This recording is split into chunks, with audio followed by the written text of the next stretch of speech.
Hi guys, so happy to see you here. Today we're going to share a Chinese composer named Song Mingzhu to talk about his influence and his music life. So there's three key points for today. First, music heritage, analysis, and legacy of Mingzhu song. So let's start with his music heritage, know more about his background. So this composition award he has, we can see at the top. He has piano solo, violin concerto, dance music, erhu, a cappella, and so on. So you can see he has a wide variety of compositional instrumentation styles. And the commissions, he has festival from Japan, Korea, Hong Kong, and in Europe. So he has wide audience all over the world. Let's see his quote, what he believes in music. Combine the unique traditional music elements with professional contemporary compositional techniques to create music that would be appreciated by the audience. So Mingzhu song is trying to balance the technical or chemical stuff, mechanical stuff, and the humanity audience part. So modernization of Chinese music. So in 1977, before that, I don't know if you guys probably know better than me, the Cultural War. In our book, we call that Cultural Revolution, which is much nicer. But actual Cultural War, they just killed a bunch of high intelligence people because they think, oops, shouldn't say that on camera, because they want to start a war against the beep. But in 1977, they start to accept the college student again. So these composers, they get chance to go to school to learn professional compositional technique. So this is a picture of Central Conservatory of Music. It's a very poor place. Now it looks much better, but back then, it just feels like a place for like Buddhism. People just to learn. So in this picture, they're all old now, but back in that days, they were, imagine they're young as me there. That's a competition award. I was the only young composer here. But imagine they were all young. They start a group called Compositional Experimental Group. What they do is like we do right now. We just share our music, share thoughts, and learn new things from each other. And after like 40 years old now, they're still together as a group. Some of them left, but most of them are still there. They call it Sichuan Composers Group or Sichuan Compositional Experimental. Is that correct word? Experimental Composers Group. And Mingzhu song has 5 main philosophies he follows when he writes everything. They are diversity, creativity, balance, elegance, innovation. So I'll explain each one of them.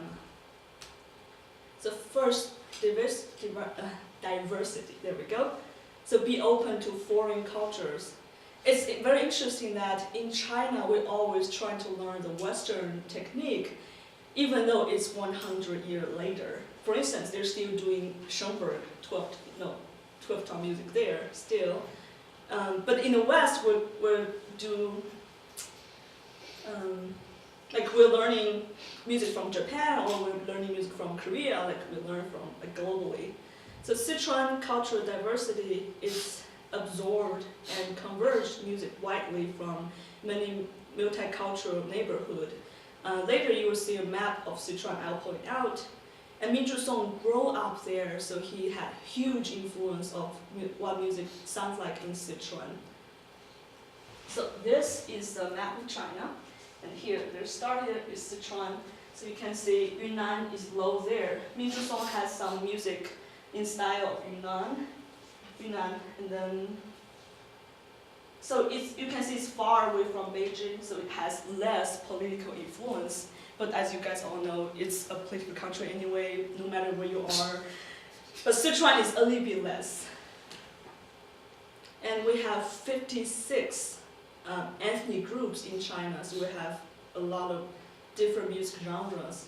And Sichuan has a lot, Sichuan, or I should say Southwest China is a place, has most different ethnic groups living in that area.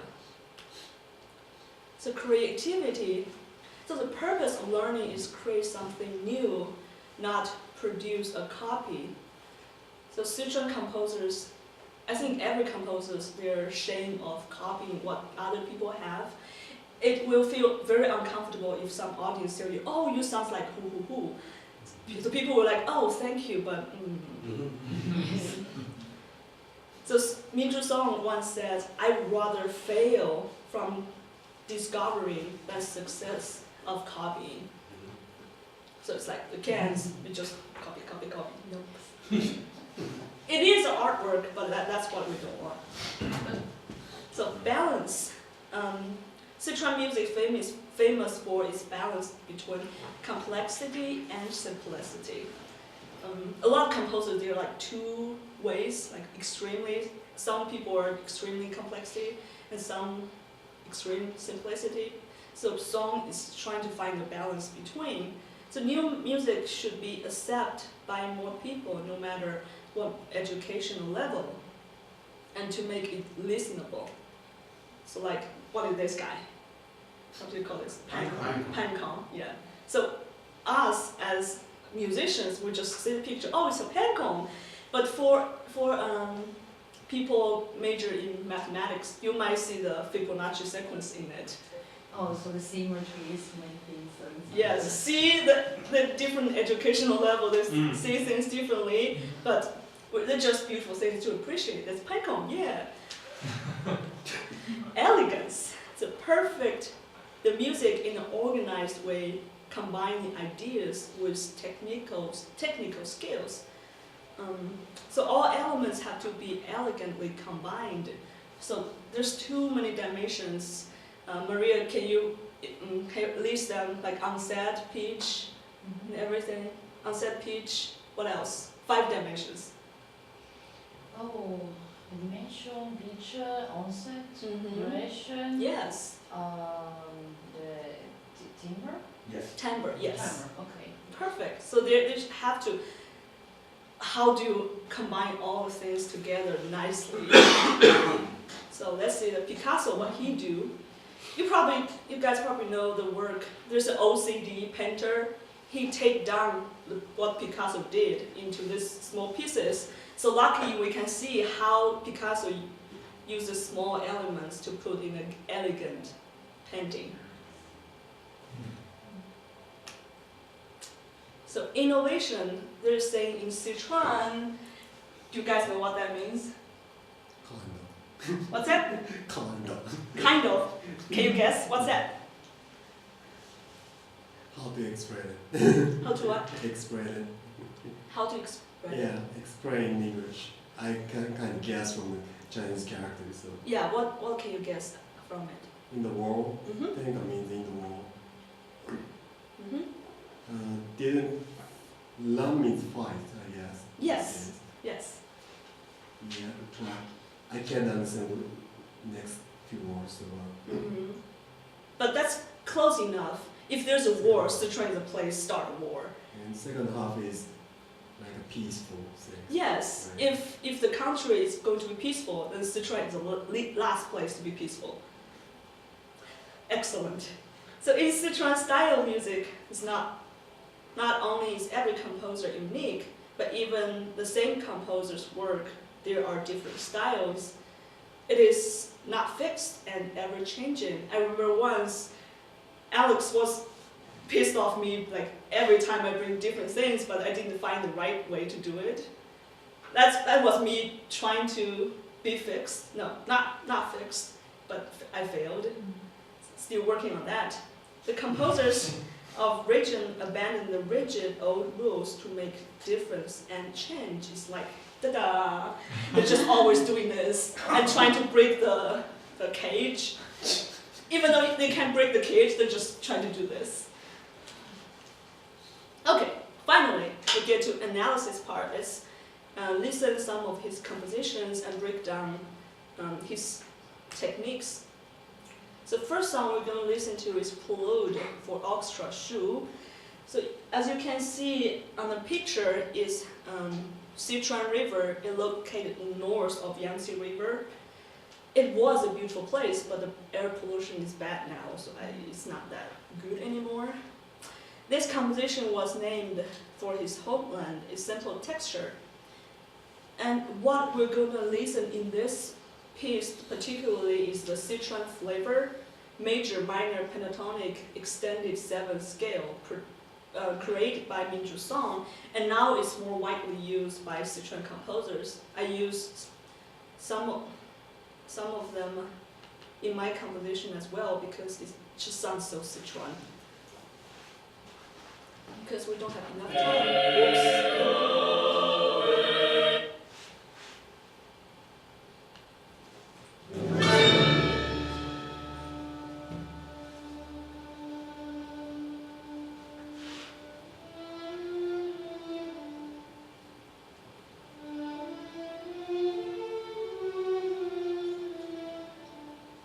It's pentatonic, no, blues-ish pentatonic scale.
The next song, called Da Tiao, is Southwest Chinese dance music. Dance music in China, it sounds different in the dance music we usually hear in the West.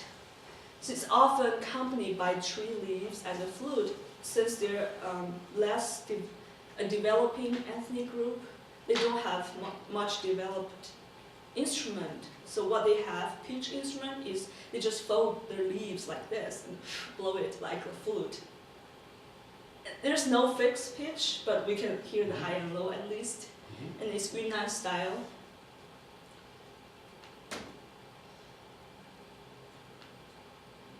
Oops, sorry Alex, I hit down on it.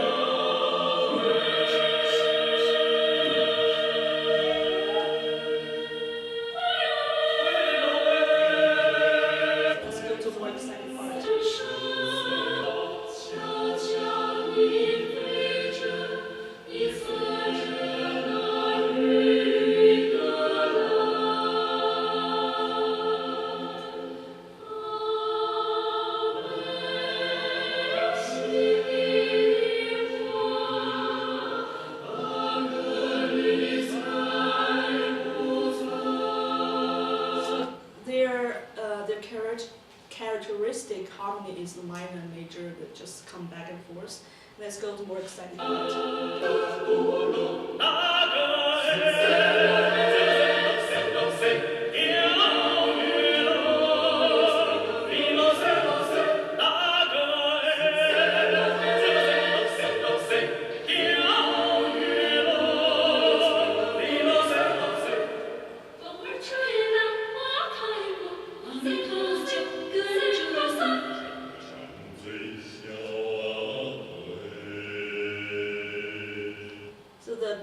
typical melody. Da da da da da. So if you hear this, it's very Yunnan flavor. So the third one is his most proud ones, because he wins a lot of award from this song when he was young. So it's song of Yi. Yi is ethnic group in the southwest. So the first song called Yisu, second called Ase. So it's an illustration of how Chinese melody might combine with Western instrument. So it's a violin or Chinese style violin with Western piano. The Minzhu song says that Yi people and culture inspired him to compose Song of Yi. The good thing living in China is the school just pay you money to travel all over the world to steal their cultural, to make composition collection. So Minzhu Song traveled a lot, so he went to that place and he loved it. The Yi people are a minority ethnic group who live at southwest of Sichuan province. And the melodic formula, like F, D, E flat, E, D flat, C, he used that a lot in the entire pieces. We can hear the breakdown later. And the seventh scale is that we heard before, the same thing here. The melodic expressions. A lot of slurs and a lot of, like, see the first line? That's a typical Chinese, specifically in Chinese opera. The rhythm sounds like, it just create faster and faster. You hear it a lot in Beijing opera, Sichuan opera. And the melodic expression here, it's just a lot of vibration, and it's hard to explain. We'll listen to it. And a characteristic of song style is mirroring. He used a lot of mirroring. You can see on like the piano. Imagine there's a line in the between. They just mirror everything. And here, Fibonacci sequence again. So it's 13, 8, 5, 3, 2, and the dynamic is decreasing, but the rhythmic is trying to shrink. And that's some kind of Western way you develop the melody and you add more notes. So we'll go this quick. And different melody layers. You can see the top line is just a descending scale. The bottom line is ascending scale. Not bottom, the middle line. And the bottom line just repeat. And faster, faster, like.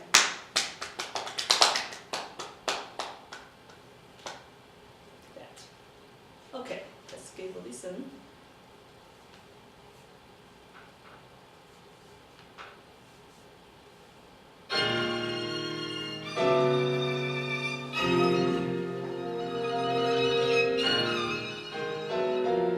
Hear the mirror?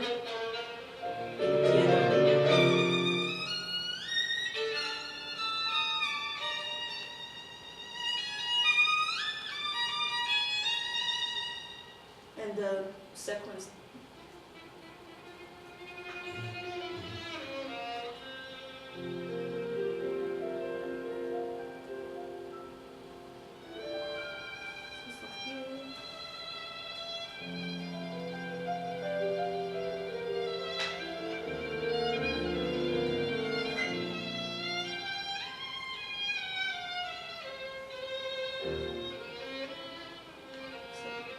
Scale here.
slow too fast again.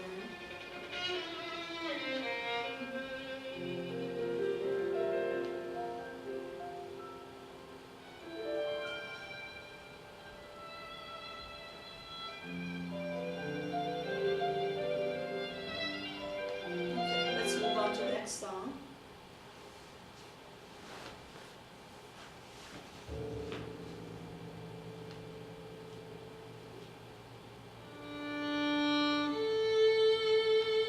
So let's hear the melody.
So we'll hear the Fibonacci cycles later.